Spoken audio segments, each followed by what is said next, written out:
Hello everybody, in this video I'm going to show you how to fix this issue with OBS browser source not displaying correctly or not displaying at all.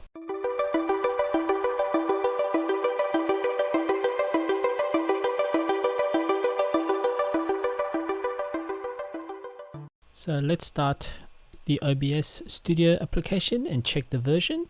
The version that I'm using is the latest version, which is 27.1.3. I've already added the browser source, so I'm just going to check the properties, and this is the website that I'm displaying and nothing shows.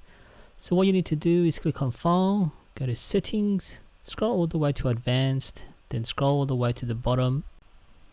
Make sure Enable Browser Source Hardware Acceleration is not selected, so make sure it's deselected.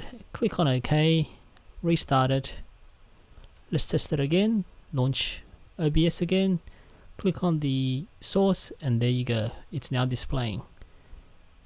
It also displays it in this preview, so it's all working now. Let's try the interact button and interact features, and let's see, I can scroll up and down, so it's all working. If this video helped you in any way, give it a like and subscribe to the channel.